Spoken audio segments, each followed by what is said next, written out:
बहुत बहुत स्वागत करते हैं आपका अपने YouTube चैनल कॉमर्स बॉस में। जैसा कि आप जानते हैं, हम हमेशा आपके लिए क्वालिटी वीडियो लेकर आते हैं। अगर आप हमारे चैनल पर नए हैं तो हमारे चैनल को सब्सक्राइब करें, साथ में नोटिफिकेशन बेल को भी दबा दें, जिससे आने वाली हर वीडियो आपको जल्दी से जल्दी मिल जाए। आज हम मोटिवेशन का, मास्लो का आवश्यकता प्राथमिकता का जो सिद्धांत है उसके बारे में जानेंगे। Maslow's need hierarchy theory of motivation. आइए देखते हैं। देखिए, इस थ्योरी का जो जन्मदाता थे वो अब्राहम मास्लो साहब थे, जिन्होंने 1943 में इस सिद्धांत का प्रतिपादन किया था।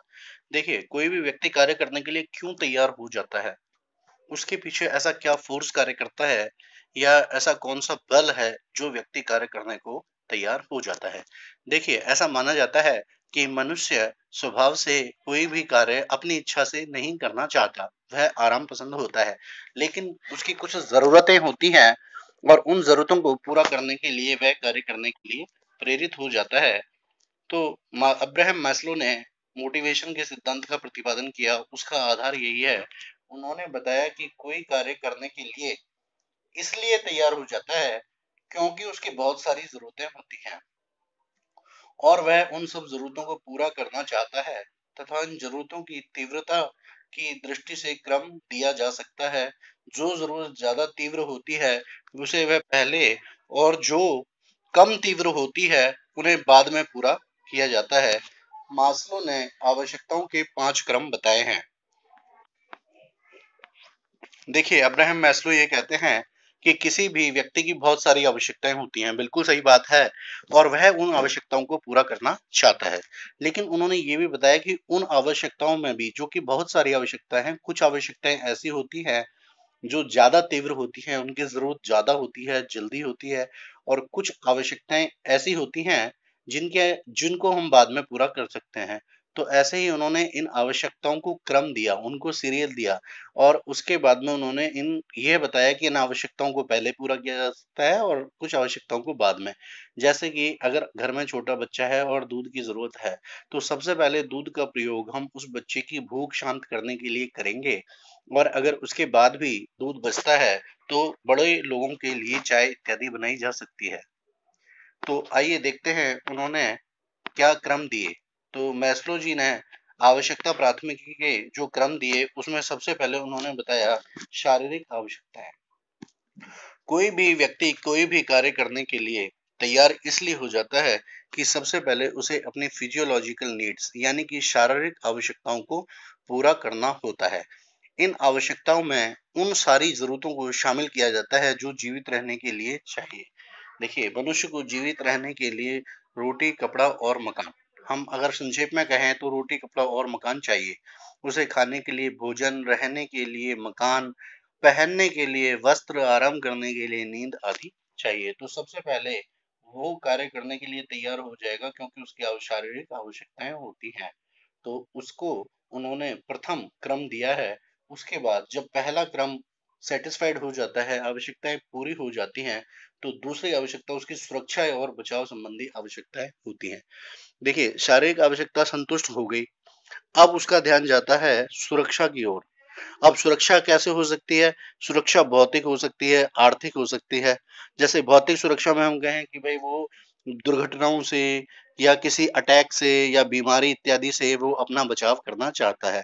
और आर्थिक सुरक्षा जैसे कहें कि भविष्य में आज तो उसके पास रोजगार है, हो सकता है कल को ना हो, और जिस समय अवधि में उसके पास रोजगार नहीं होगा तो वो कैसे उन आवश्यकताओं को पूरी करेगा। तो इन आवश्यकताओं को द्वितीय क्रम अब्राहम मैस्लो जी ने दिया है। अब उनके जो तीसरा क्रम उन्होंने दिया वो एफिलिएशन और सोशल नीड्स या सामाजिक आवश्यकताएं या आवश्यकताओं पर दिया। इसका अभिप्राय होता है एक दूसरे से जुड़े रहने की भावना, एक दूसरे से मित्रता की आवश्यकता, स्नेह इत्यादि। देखिए, जब उसकी शारीरिक आवश्यकताएं पूरी होगी और सुरक्षा संबंधी आवश्यकताएं भी पूरी होगी, अब उसको सामाजिक जो नीड्स होती हैं, समाज में मनुष्य रहता है, उसे सामाजिक प्राणी इसलिए ही कहते हैं। उसके बहुत सारे मित्र एवं रिश्तेदार होते हैं, उनमें आपसी स्नेह है, लेन देन है, इस तरीके की जो भावनाएं होती हैं, आपस में संबंध होते हैं, उन संबंध को मेंटेन करना होता है, उन आवश्यकताओं को पूरा करना होता है। तो ये आवश्यकता के क्रम में तीसरे स्थान पर होती हैं अब्राहम मैस्लो के अनुसार। और जब ये 3 आवश्यकताएं पूरी हो जाती हैं तो चौथी आवश्यकता सम्मान की आवश्यकता होती है। देखिए, इसका अभिप्राय है कि व्यक्ति अपनी पहचान बनाना चाहता है, दूसरों का ध्यान अपनी ओर आकर्षित करना चाहता है। उसे लगता है कि समाज में उसका सम्मान हो, इसलिए वो अन्य ऐसे कार्य भी करता है जिससे कि उसको सम्मान प्राप्त किया जाए या सम्मान दिया जाए। अब बाकी की उसकी ये जो 3 आवश्यकताएं हैं पूरी हो चुकी हैं, ये चौथी आवश्यकता होती है और इसके बाद होती है आत्म संप्राप्ति की आवश्यकताएं, सेल्फ एक्चुअलाइजेशन नीड्स। देखिए, आत्म संप्राप्ति की जो आवश्यकता है, विभिन्न विद्वानों ने इसकी अलग अलग व्याख्या की है। इसकी व्याख्या कोई एक सटीक शब्दों में अगर हम करना चाहे तो हम कह सकते हैं कि एक आत्मा का परमात्मा से मिलना या उसको आत्म संतुष्टि प्रदान हो जाना।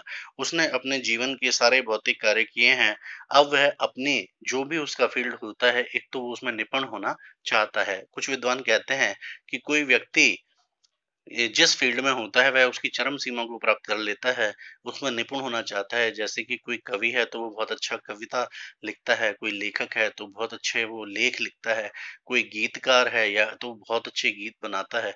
तो इस तरीके से वो आत्मसंप्राप्ति प्राप्त करना चाहता है। कुछ विद्वान ये कहते हैं कि जब उसकी चारों आवश्यकताएं पूरी हो जाती है तो अब उसका एक अलौकिक शक्ति या परमात्मा या जिसे कह सकते हैं कि इनविजिबल स्पिरिट में उसका मन हो जाता है और वो एक संतुष्टि प्राप्त करना चाहता है।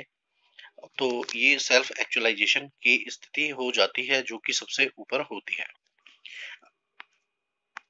तो ये आवश्यकता का सोपानिकी का सिद्धांत का क्रम है अब्राहम मैस्लो का। आइए अब देखते हैं कि मान्यताएं क्या है। अब अब्राहम मैस्लो का जो सिद्धांत है वो कुछ मान्यताओं पर आधारित है।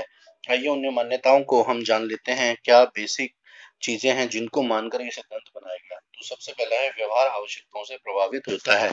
अब्राहम मैस्लो की जो थ्योरी है उसमें ये बताया गया है कि जो मनुष्य का व्यवहार है वो उसकी आवश्यकता के अनुसार ही प्रभावित होगा।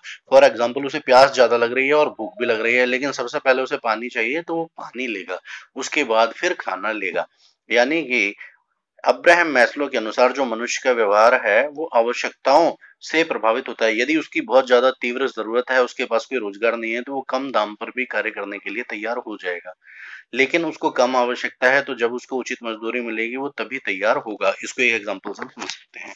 आवश्यकताएं असीमित हैं और उन्हें क्रम दिया जा सकता है। देखिए, अब्राहम मैस्लो ने जो अपनी थ्योरी बताई है अभिप्रेरणा की या नीड थ्योरी जिसको हम कहें, तो उसमें कहा है कि आवश्यकताएं असीमित होती हैं। बिल्कुल सही बात है, किसी भी व्यक्ति की आवश्यकताएं बहुत असीमित होती हैं और उनको सभी जो आवश्यकताएं हैं वो उनको पूरा करना चाहता है तथा उन्हें क्रम दिया जा सकता है। अब्राहम मैस्लो ने अपनी थ्योरी में आवश्यकताओं को क्रम दिया, जैसे कि सबसे पहले शारीरिक आवश्यकता है, फिर दूसरे नंबर पर सुरक्षा या बचाव की आवश्यकताएं, तीसरा सामाजिक आवश्यकताएं, चौथा सम्मान की आवश्यकताएं, पांचवा सेल्फ एक्चुअलाइजेशन नीड या आत्म संप्राप्ति की आवश्यकता है, तीसरा संतुष्ट आवश्यकता से अभिप्रेरणा बंद हो जाती है और उसके पश्चात उच्च स्तरीय आवश्यकता अभिप्रेरणा का कार्य करती है। अब देखिए, सबसे पहले कोई जरूरत होती है तो वो उस जरूरत को पूरा करेगा। मान के चलें कि किसी व्यक्ति को प्यास लगती है तो वो पानी पी लेता है। अब उसकी वो जो जरूरत है वो संपन्न हो गई, पूरी हो गई, अब उसे पानी नहीं चाहिए। अब उसे भूख लग रही है, अब उसको भोजन चाहिए। यानी कि अब्राहम मैस्लो के अनुसार एक संतुष्ट आवश्यकता यानी कि एक आवश्यकता पूरी हो जाती है तो वहां पे अभी प्रेरणा बंद हो जाती है। यानी कि व्यक्ति को अगर प्यास लग रही है, उसको पानी मिल गया तो पानी प्राप्त करने की जो उसकी इच्छा है वो बंद हो गई। यानी कि पानी को प्राप्त करने के लिए वो कोई कार्य नहीं करेगा। अब उसको भूख लग रही है, वो भोजन प्राप्त करने के लिए कार्य करेगा, इसलिए वह दूसरी आवश्यकता को पूरा करने के लिए कार्य करेगा। इसके बाद में मान्यता यह है कि उच्च आवश्यकता पर व्यक्ति तभी पहुंचता है जब वह नीचे की आवश्यकता को पूरा कर लेता है। अब्राहम मैस्लो ने देखिए एक मान्यता ये भी बताई कि व्यक्ति जब अपनी उच्च आवश्यकता को पूरा करता है तो उससे पहले वो अपनी की निम्न आवश्यकताओं को पूरा करता हुआ आता है। यानी कि सबसे पहले निम्न आवश्यकताएं, फिर उससे उच्च, यानी कि इस तरीके से वो आवश्यकताओं के क्रम को प्राप्त करता है। अब देखिए, आवश्यकताओं का क्रम क्या हो सकता है। इसमें अब्राहम मैस्लो ने बताया है कि आवश्यकताओं का क्रम क्या हो सकता है। तो सबसे पहले व्यक्ति का आवश्यकताओं के क्रम को दो भागों में बांटा। व्यक्ति की आवश्यकता यानी कि उसकी स्वयं की आवश्यकता, इंडिविजुअल आवश्यकता, और दूसरा संगठन में उसको क्या आवश्यक है। यानी कि एक व्यक्ति अगर किसी ऑर्गेनाइजेशन में काम करता है तो वहां पर उसका आवश्यकता का क्रम क्या होगा और उसके खुद के लिए आवश्यकता का क्रम क्या होगा। तो सबसे पहले जो उसकी खुद की इंडिविजुअल आवश्यकता होगी, सबसे पहले है भूख। यानी कि वो अपनी भूख को शांत करने के लिए कार्य करेगा। कोई भी कार्य वो इसलिए करेगा या कार्य करने के लिए इसलिए तैयार हो जाएगा क्योंकि वो भूखा है और सबसे पहले उसे भूख शांत करनी है। जैसे कि पहले भी एक एग्जांपल दिया कि कम मजदूरी पर भी वो कार्य करने के लिए तैयार हो जाएगा। दूसरा जो उसका क्रम है वो है आय की स्थिरता। अब वो अपनी आय को स्थिर करना चाहता है। वो ऐसा कार्य नहीं करना चाहता जहां पर फ्लक्चुएशन हो, कभी कम पैसे आ रहे हैं कभी ज्यादा आ रहे हैं। वो ऐसी जगह कार्य करना पसंद करता है जहां पर आय स्थिर हो, एक निश्चित आय निश्चित समय पर उसे प्राप्त हो जाए। उसके बाद फिर वही उसकी मित्रता संबंधी आवश्यकता हम कह सकते हैं, जैसे कि सोशल नीड्स। मित्र बनाना चाहता है, अपने एक इंडिविजुअल अपने समाज में रहना चाहता है, समाज में अपनी मित्रताओं को कायम रखना चाहता है। इसके बाद पद की प्राप्ति, वही सम्मान की आवश्यकता आ गई। जैसा कि अब्राहम मैस्लो ने बताया था, सम्मान की आवश्यकता। अब वो उच्च पद प्राप्त करके अपना मान सम्मान करवाना चाहता है और उसके बाद स्वयं की संतुष्टि, वह अपने कार्य में निपुण हो जाना चाहता है। देखिए, कोई व्यक्ति अगर कोई झूठ बोलता है तो वो दूसरों से बोल सकता है, अपने आप से नहीं। अगर उस व्यक्ति को किसी कार्य में पारंगत होना है, वो किसी कार्य में पारंगत होना चाहता है, तो वो स्वयं की संतुष्टि प्राप्त होने तक उस कार्य में निपुणता प्राप्त करता रहता है। तो ये उसकी इंडिविजुअल आवश्यकताएं होती हैं। नेक्स्ट हम देखते हैं कि संगठन में उसको क्या आवश्यकता होती है। तो सबसे पहला होता है उसका मूल वेतन। वो किसी भी संस्था में जब कार्य करेगा तो वो देखेगा कि उसको मूल वेतन कितना मिलेगा। देखिए, मूल वेतन और एक्चुअल में जो प्राप्त होने वाला वेतन होता है वो अलग अलग होता है। मूल वेतन पर बहुत सारे भत्ते, अलाउंसेस वगैरह दी जाते हैं। तो सबसे पहले उसका मूल वेतन उसको कार्य करने के लिए प्रेरित करता है किसी भी संस्था में। दूसरे नंबर पे पेंशन योजना, यानी कि जब वो अपनी कार्य पूरा कर लेगा, सर्विस पूरी हो जाएगी, तो उसको पेंशन मिलेगी या नहीं मिलेगी, ये जो कि बुढ़ापे का सहारा होती है। एक व्यक्ति पूरी जिंदगी किसी संस्था के लिए लगा देता है और जब वो रिटायर हो जाता है, कार्य करने लायक नहीं रहता, तो रिटायर कर दिया जाता है, तो उसके बाद उसका जीवन यापन कैसे होगा। तो पेंशन योजनाओं को देखकर भी कार्य करने के लिए प्रेरित होता है। तीसरा, फिर वो जो सहयोगी हैं उनसे मधुर संबंध स्थापित करना चाहता है। एक संस्था में बहुत सारे कर्मचारी कार्य करते हैं और वह चाहता है कि सभी कर्मचारियों से मधुर संबंध स्थापित हो जाए। नेक्स्ट है जॉब टाइटल या जॉब शीर्षक। वो जिस पद पे कार्य करेगा उस पद को किस नाम से पुकारा जाएगा। एक तरीके से देखा जाए तो ये पद उच्च पद प्राप्त करना या सम्मान संबंधी आवश्यकताओं से जुड़ा हुआ हो सकता है। नेक्स्ट होता है लक्ष्य की प्राप्ति करना। किसी भी संस्था में उद्देश्यों की प्राप्ति करना ही अंतिम लक्ष्य होता है। तो यहाँ पर व्यक्तिगत आवश्यकताओं का क्रम और संगठनात्मक आवश्यकताओं का क्रम हमने जाना। नेक्स्ट कंक्लूजन क्या निकलता है अब्राहम मैस्लो की थ्योरी का, कि सबसे पहले तो आवश्यकताओं को क्रम दिया जा सकता है। मैस्लो साहब ने जो बताया उसके अनुसार आवश्यकताओं को क्रम दिया जा सकता है। किसी की व्यक्ति की आवश्यकताओं की तीव्रता के आधार पर किसी को पहला, किसी को दूसरा, किसी को तीसरा क्रम दिया जा सकता है। इस तरीके से 5 क्रम दिए जा सकते हैं, ऐसा कंक्लूजन निकलकर सामने आता है। दूसरा, मनुष्य की जब पहली आवश्यकता पूरी हो जाती है तो फिर वो दूसरी आवश्यकता, फिर तीसरी, फिर चौथी, वो उन आवश्यकताओं को क्रमानुसार पूरा करना चाहता है जब तक कि उसकी सभी आवश्यकताएं पूरी नहीं हो जाती। अच्छा, अतः हम ये कह सकते हैं कि आवश्यकता ही अभिप्रेरणा का कार्य करती है। देखिए, जैसे कि हमने एक एग्जांपल की भी, सबसे पहले उसको मान के चलें कि एक साइकिल की जरूरत होती है। जब साइकिल की आवश्यकता पूरी हो जाती है तो वो सोचता है फिर मोटरसाइकिल आ जाए, तो मोटरसाइकिल की आवश्यकता पूरी हो जाती है तो फिर उसको कार चाहिए आने जाने के लिए। तो इस तरीके से आवश्यकताएं हैं जो कि कार्य करने के लिए प्रेरित करती हैं, अभिप्रेरणा करती हैं या फिर बल देती हैं। अब इसके कुछ क्रिटिसिज्म्स भी हैं। अब्राहम मैस्लो साहब ने जो थ्योरी बताई है, कुछ विद्वान इसकी क्रिटिसिज्म करते हैं, आलोचना करते हैं। उसके देखिए मुख्य 2 बिंदु हैं। सबसे पहले मास्लो साहब ने कहा कि आवश्यकताओं को क्रम दिया जा सकता है। पहले जो आवश्यकताएं ज्यादा तीव्र होती है उनको पूरा करते हैं, फिर बाद में दूसरी, फिर तीसरी। लेकिन वास्तविक परिस्थितियों में ऐसा नहीं होता। यानी कि हम अपनी आवश्यकताओं को क्रम नहीं दे सकते। ऐसा हो सकता है कि कुछ आवश्यकताएं ऐसी हों जो बराबर की जरूरत की हों। हमें बच्चे की फीस भी भरनी है, दूसरे बच्चे की फीस भी भरनी है, तो हम उन दोनों की फीस भरने की आवश्यकताओं को क्रम नहीं दे सकते। उसी तरीके से दूसरी आलोचना है कि ये भी ज़रूरी नहीं कि एक समय पर एक वर्ग की आवश्यकताएँ ज़्यादा बलवती हो, जैसा कि अभी एग्ज़ाम्पल दिया। एक समय पर एक से ज़्यादा आवश्यकताएँ भी बलवती हो सकती हैं। तो आज हमने अब्राहम मैस्लो की नीड हायरार्की थ्योरी के बारे में जाना। आशा करते हैं वीडियो अच्छी लगी होगी। वीडियो अच्छी लगी है तो इसे लाइक और शेयर करें और हमारे चैनल को सब्सक्राइब करें। Thanks for watching.